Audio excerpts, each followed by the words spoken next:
بسم الله الرحمن الرحيم. الثامنة: إذا ظهر بما قدمناه انحسار طريق معرفة الصحيح والحسن الآن في مراجعة الصحيحين وغيرهما من الكتب المعتمدة، فسبيل من أراد العمل أو الاحتجاج بذلك إذا كان ممن يسوغ له العمل بالحديث أو الاحتجاج به لذي مذهب أن يرجع إلى أصل قد قابله هو أو ثقة غيره بأصول صحيحة متعددة مروية بروايات متنوعة ليحصل له بذلك مع اشتهار هذه الكتب وبعدها عن أن تقصد بالتبديل والتحريف، ليحصل له بذلك الثقة بصحة ما اتفقت عليه تلك الأصول، والله أعلم۔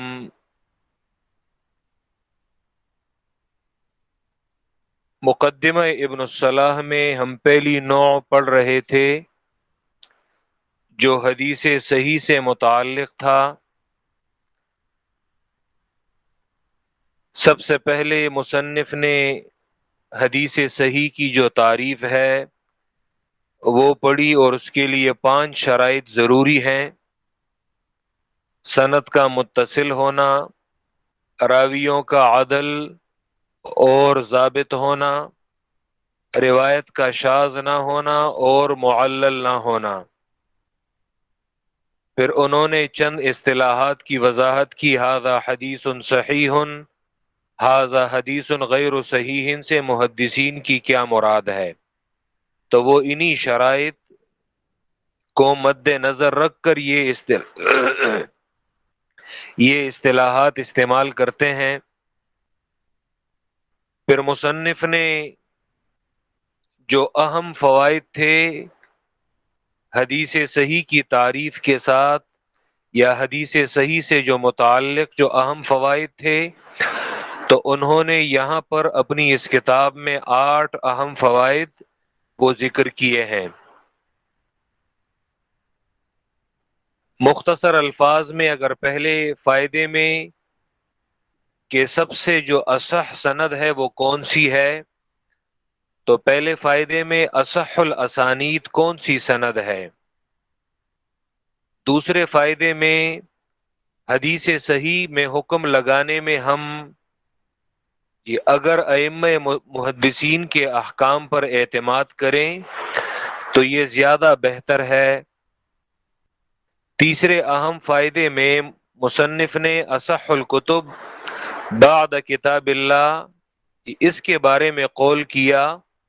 کہ 3 کتابوں کا ذکر ہمارے سامنے آتا ہے، لیکن موطأ مالک اسے اگر امام شافعی نے قرار دیا تھا تو وہ بخاری اور مسلم کے وجود سے پہلے تھا۔ پھر صحیح بخاری اور صحیح مسلم میں پلڑا کس کا بھاری ہے؟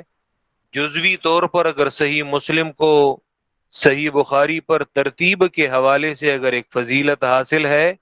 لیکن مجموعی طور پر صحیح بخاری کو صحیح مسلم پر فضیلت حاصل ہے۔ چوتھے اہم فائدے میں بخاری اور مسلم نے کیا تمام احادیث صحیحہ کا استیعاب کیا ہے؟ تو بعض علماء تو کہتے ہیں کہ ہاں، تمام احادیث صحیحہ کا استیعاب کیا ہے، جیسے حافظ الاخرم وہ کہتے ہیں کہ بہت کم روایات ہیں کہ جو بخاری اور مسلم سے وہ رہ گئی ہیں، لیکن یہ تو خود امام بخاری اور امام مسلم کے اقوال کے بھی خلاف ہے کہ ہم نے تمام احادیث صحیحہ کا استیعاب نہیں کیا۔ تو وہ جو روایات رہتی ہیں تو وہ کتنی ہیں؟ تو حافظ الاخرم کہتی ہیں کہ وہ بہت کم روایات رہ جاتی ہیں، لیکن یہ بھی بخاری کے قول سے متضاد ہے اور ان کے قول کے ساتھ ٹکراتا ہے کہ اصل میں وہ روایات زیادہ ہیں، اور مستدرک حاکم جو ایک بڑی کتاب ہے اور جو ان کی شرائط پر لکھی گئی ہے بخاری اور مسلم کی، تو بہت ساری روایات ہیں المستدرک میں۔ یہ پانچویں اہم فائدے میں مستخرجات کے دو بڑے فائدے ذکر کیے گئے، علو الاسناد، اور دوسرا یہ کہ ہمیں صحیح احادیث میں بعض جو اضافی جملے ہیں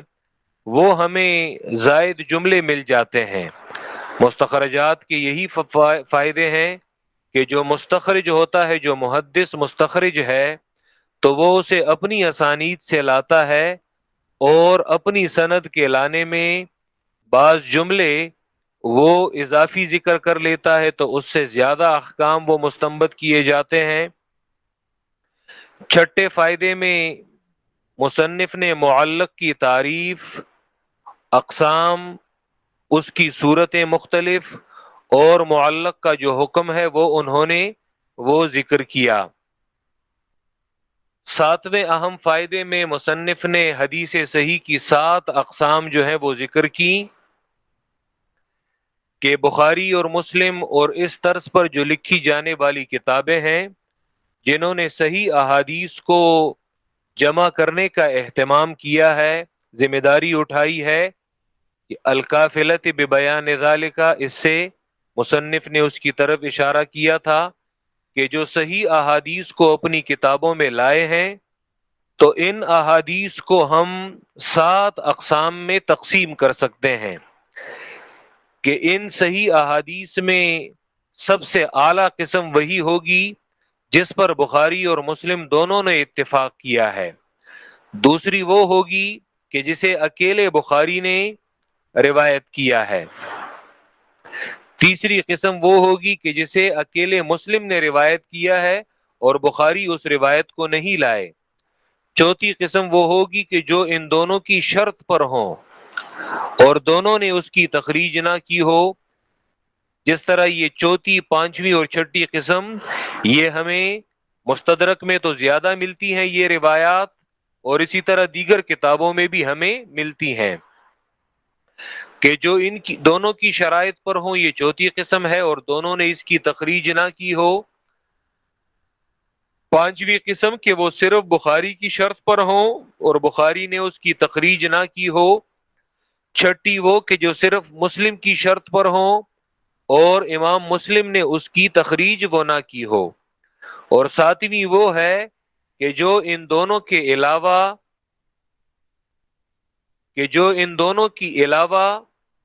ان کے نزدیک صحیح ہو، یعنی ان دونوں کی شرائط کے علاوہ دیگر محدثین کے مطابق وہ صحیح ہو، اور یہ ان دونوں میں سے کسی کی شرط پر بھی وہ نہ ہو۔ یہ بات یاد رکھیں، بخاری اور مسلم نے الگ سے اپنی شرائط وہ ذکر نہیں کی، یہ جو ہم بخاری اور مسلم کی شرائط ذکر کر رہے ہیں تو بخاری اور مسلم نے اپنی الگ سے شرائط یہ ذکر نہیں کی، بلکہ ہم جو یہ بات کہتے ہیں کہ یہ بخاری اور مسلم کی شرط پر ہے، تو دراصل اس سے مراد یہ ہے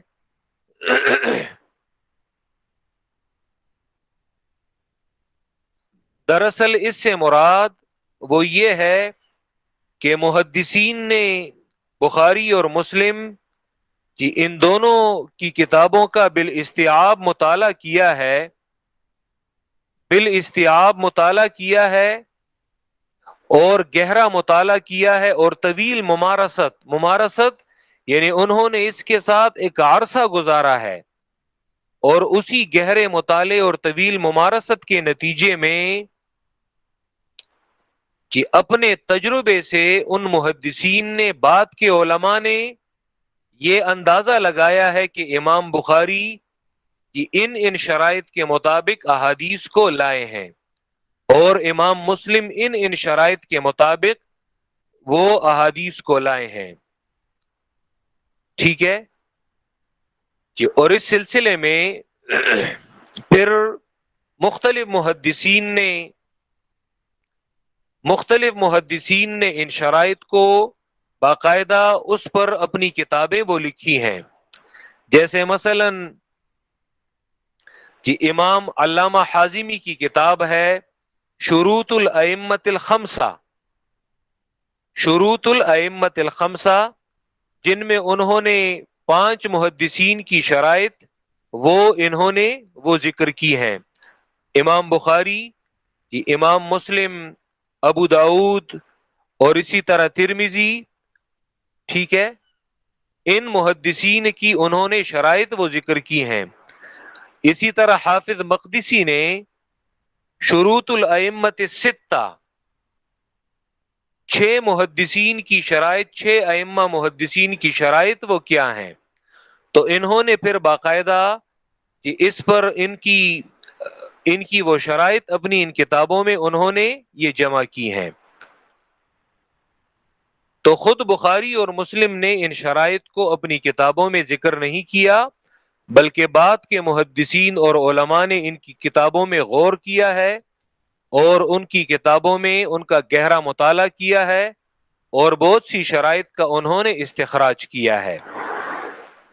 تو یہ 7 اہم فوائد یہ ہم پڑھ چکے ہیں. آج کے سبق میں ہم 8واں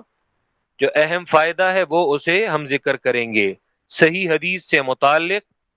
اس 8ویں اہم فائدے کا خلاصہ اور لب لباب یہ ہے، اور یہ مختصر فائدہ ہے کہ جس میں ابن الصلاح کہتے ہیں کہ ایک محدث کے لیے، ایک عالم کے لیے یہ کون سی کتاب سے اگر وہ کسی صحیح حدیث سے استدلال کرنا چاہتا ہے، اگر وہ کسی صحیح حدیث پر عمل کرنا چاہتا ہے، بات کا ایک عالم بات کے کسی بھی دور کا، مثلا ابن الصلاح 643 7ویں صدی ہجری کا، 6 صدی کے آخر میں اور 7ویں صدی کا عالم ہے، تو بات کا ایک محدث بخاری اور مسلم سے وہ استدلال کرنا چاہتا ہے، اس کی ایک حدیث پر عمل کرنا چاہتا ہے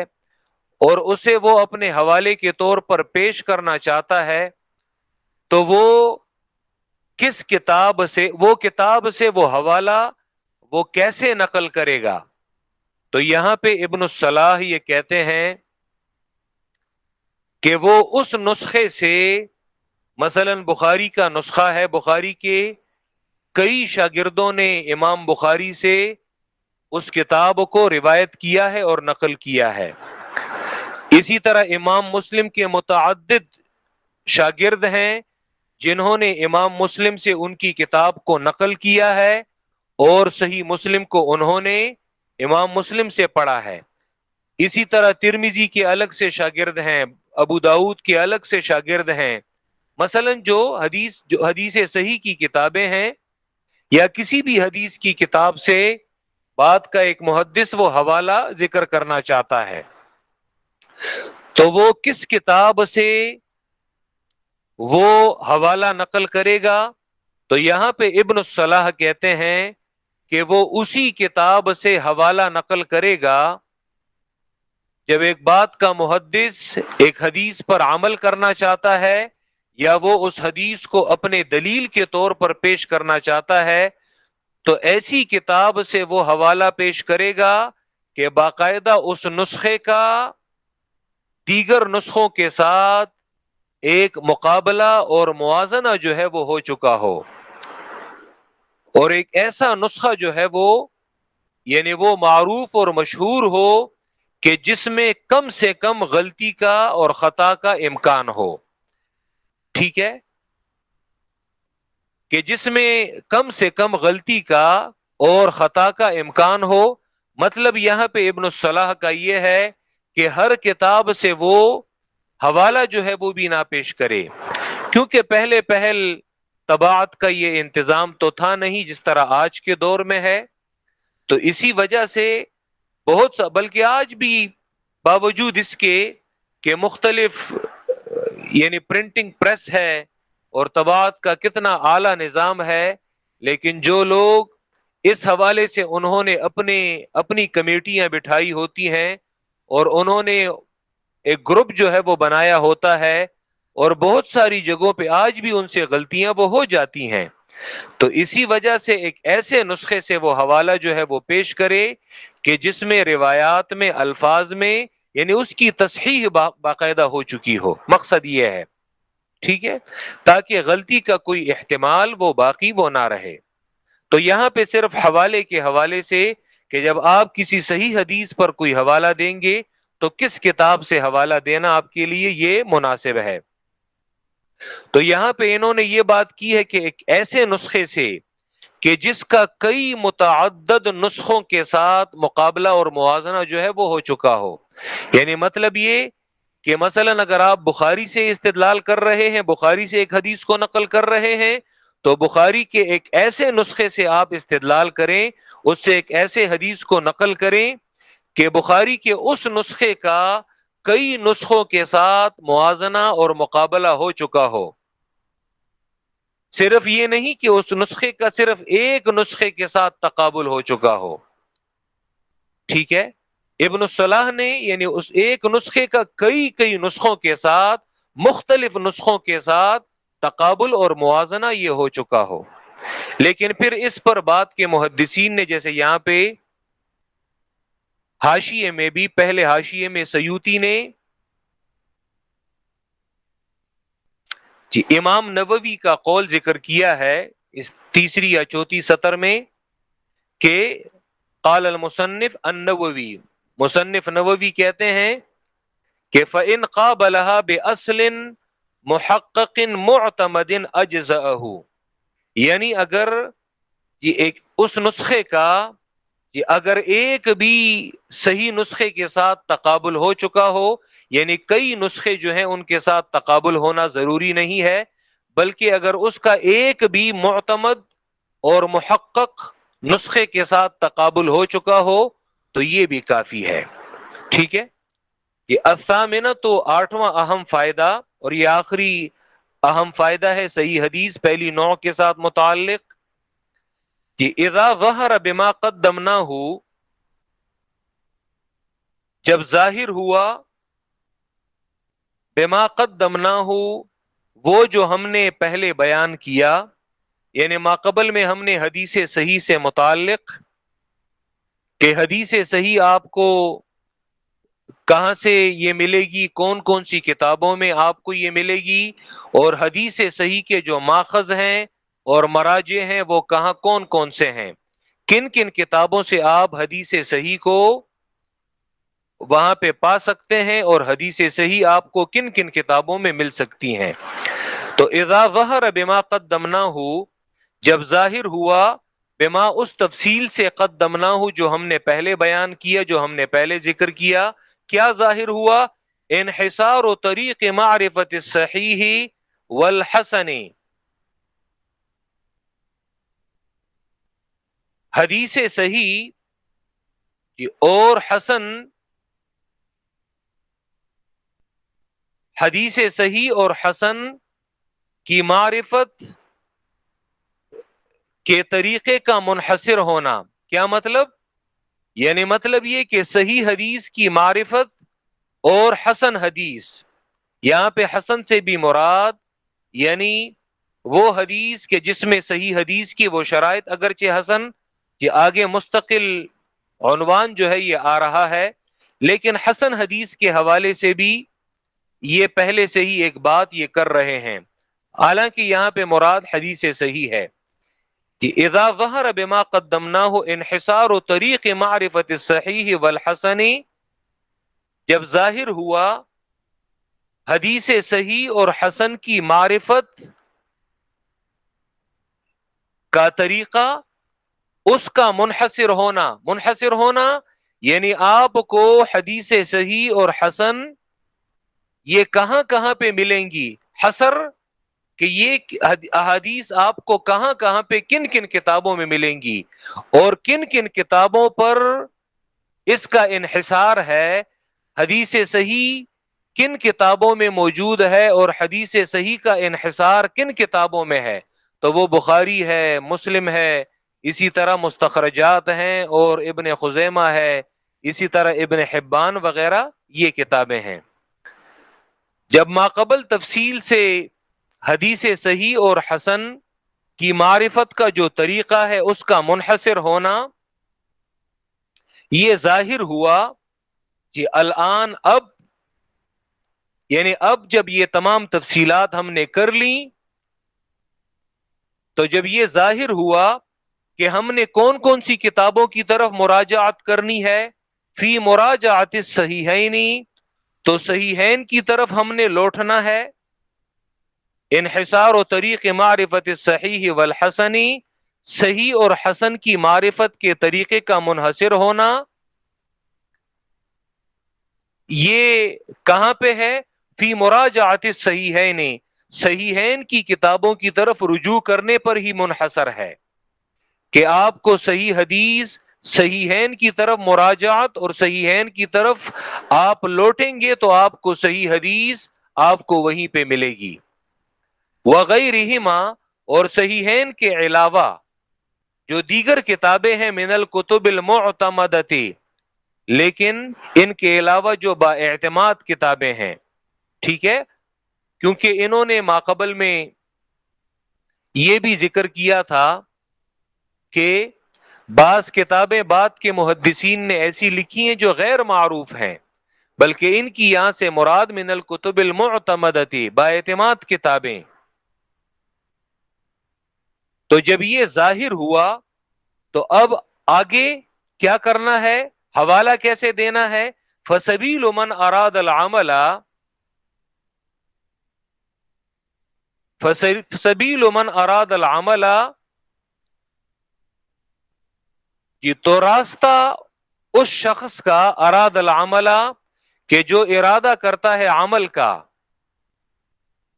آگے خود یہ وضاحت کر رہے ہیں کہ عمل سے مراد العمل بالحدیث ہے، ٹھیک ہے، اول احتجاج بذالک، اور اسی حدیث سے استدلال کرنا ہے۔ فسبیل من اراد العمل، تو راستہ اس شخص کا، اراد العمل، کہ جو عمل کا ارادہ کرتا ہے، یعنی حدیث صحیح پر عمل کرنے کا ارادہ کرتا ہے، کہ اول احتجاج بذالک، اور یا اس صحیح حدیث پر وہ، یا اس صحیح حدیث سے وہ استدلال کرنا چاہتا ہے، کہ استدلال کرنا چاہتا ہے، اسے دلیل میں پیش کرنا چاہتا ہے، کہ آگے یہ خود شرط لگا رہے ہیں کہ من اراد العمل اول احتجاج بذالک، اس سے مراد کون ہے؟ من سے مراد کون ہے، اور عمل اور احتجاج سے مراد کیا ہے؟ تو آگے خود یہ وضاحت کر رہے ہیں کہ اذا کان ممن یسوغ له العمل بالحدیث، کہ اول احتجاج به لذی مذہب، یہ اسی ماقبل جملے کی تفسیر ہے اور وضاحت ہے۔ یہ من ارادہ یہ کون ہے؟ کہ اذا کان، بشرطے کہ، اذا کان ممن، بشرطے کہ یہ شخص ہو کہ جس کا حدیث پر عمل کرنے کا ارادہ ہے، بشرطے کہ یہ شخص ہو ممن، ان لوگوں میں سے، یسوغ له العمل بالحدیث،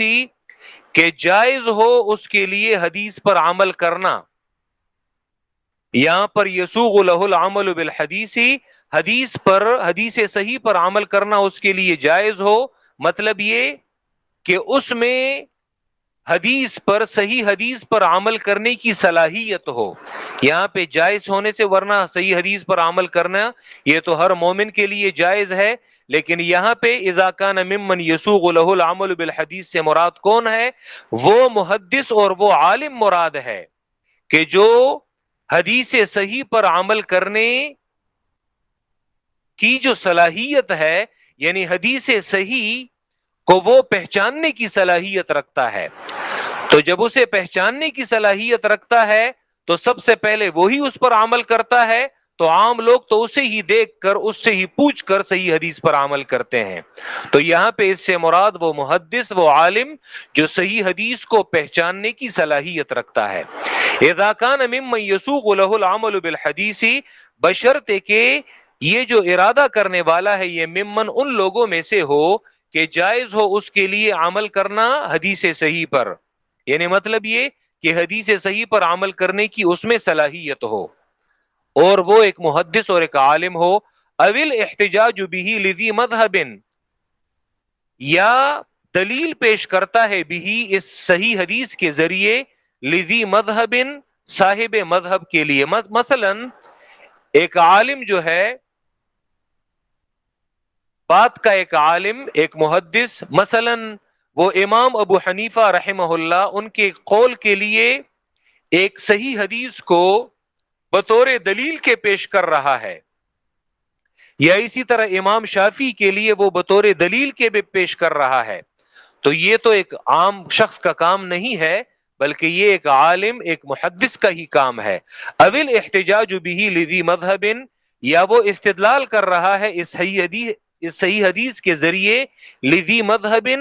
ایک صاحب مذہب کے لیے. یعنی مطلب یہ کہ کسی امام نے، کسی محدث نے ایک قول اختیار کیا ہے، اور بات کا یہ محدث اس قول کے لیے اس حدیث سے استدلال کر رہا ہے کہ اصل میں اس فلاں امام یا اس فلاں عالم یا اس فلاں محدث اس کے اس قول کی دلیل یہ ہے. تو یہ تو عام شخص نہیں کر سکتا، بلکہ ایک عالم، ایک محدث اور ایک دانا شخص ہی کر سکتا ہے. تو اس شرط کا یہ فائدہ ہے.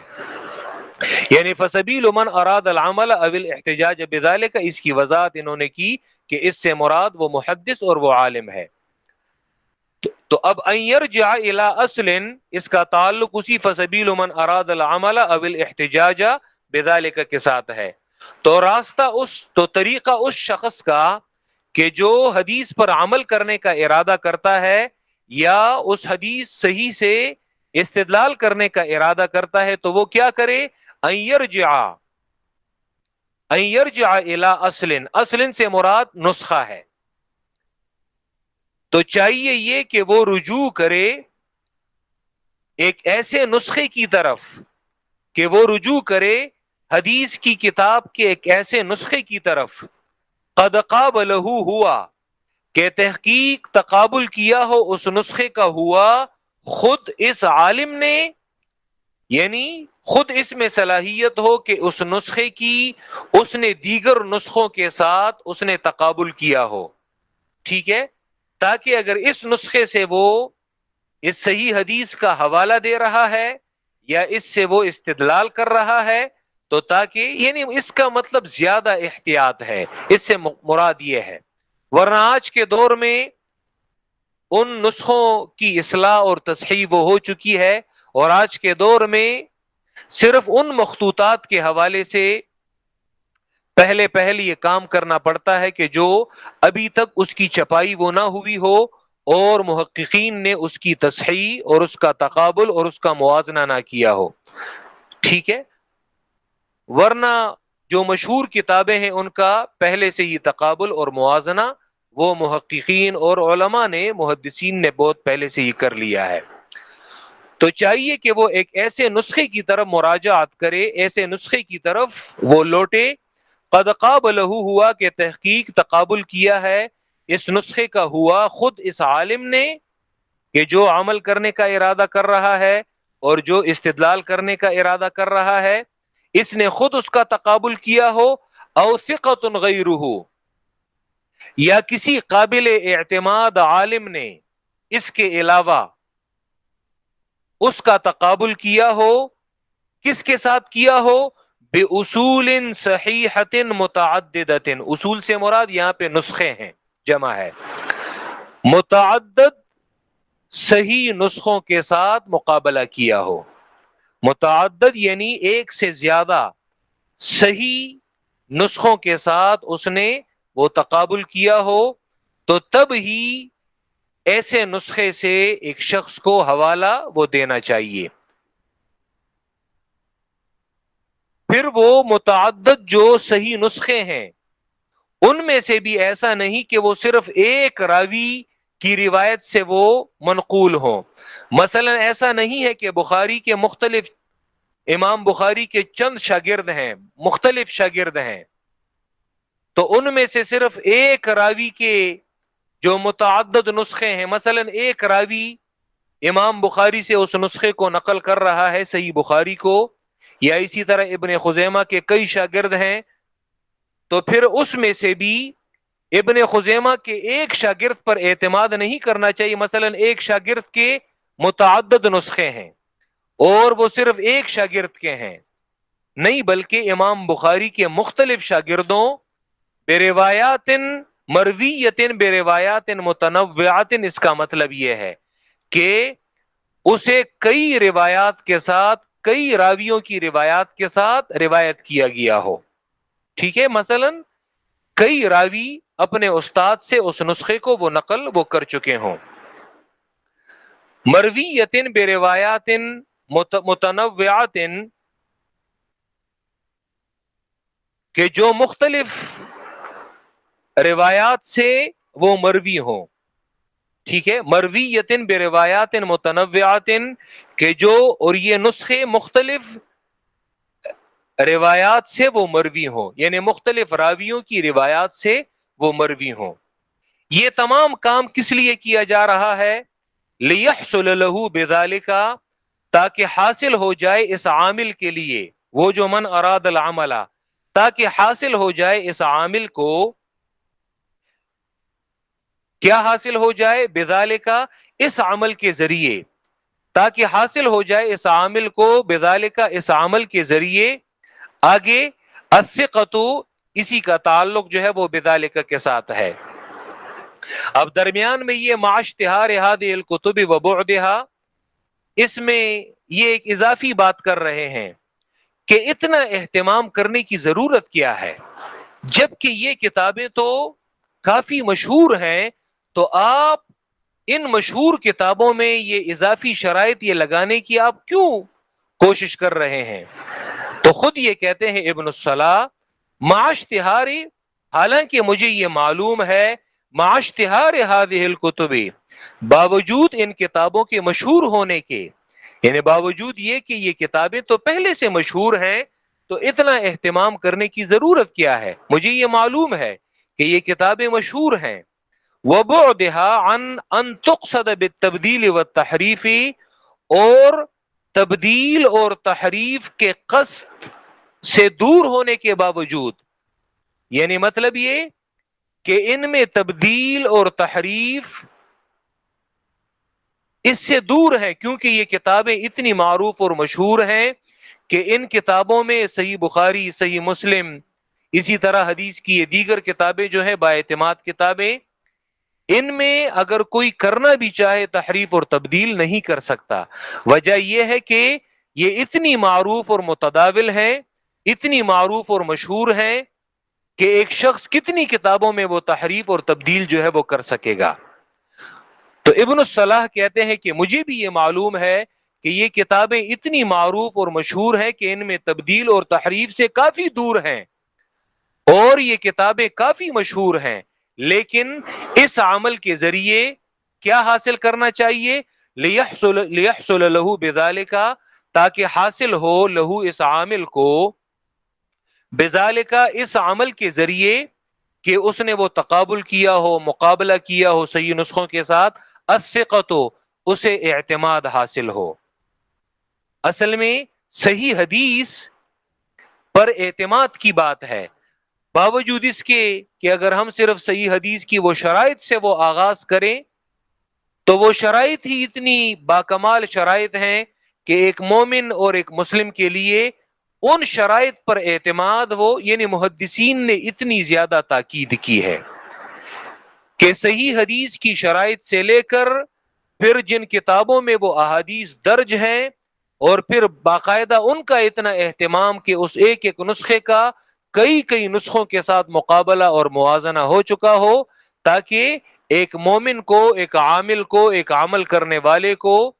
اس پر اعتماد حاصل ہو. لیحصل له بذلك الثقۃ، تاکہ حاصل ہو اس عامل کے لیے، اس عامل کو، بذلك، اس عمل کے ذریعے، الثقۃ، اعتماد اسے حاصل ہو، بصحت ما، اعتماد کس پر حاصل ہو؟ بصحت ما، اس حدیث کی صحت پر، ما سے مراد حدیث ہے، بصحت ما، اس حدیث کی صحت پر اعتماد حاصل ہو، اتفقت علیہ تلک الاصول، جس پر یہ سارے نسخے متفق ہوں. واللہ اعلم، اور اللہ خوب جانتا ہے۔ مطلب یہ کہ جس حدیث کی صحت پر یہ تمام نسخے یہ متفق ہوں، تاکہ اس عالم کو اور اس عامل کو، اس عمل کرنے والے کو، کہ جو اس حدیث کو استدلال میں پیش کرنا چاہتا ہے اور اس حدیث پر عمل کرنا چاہتا ہے، تاکہ اسے مزید اعتماد اس حدیث کی صحیح ہونے پر، اس حدیث کی صحت پر وہ اسے حاصل ہو۔ تو یہ 8 اہم فوائد تھے پہلی نوع کے ساتھ، حدیث صحیح کے ساتھ، جو الحمدللہ ہم نے پڑھ لیے۔ وآخر دعوانا ان الحمدللہ رب العالمین۔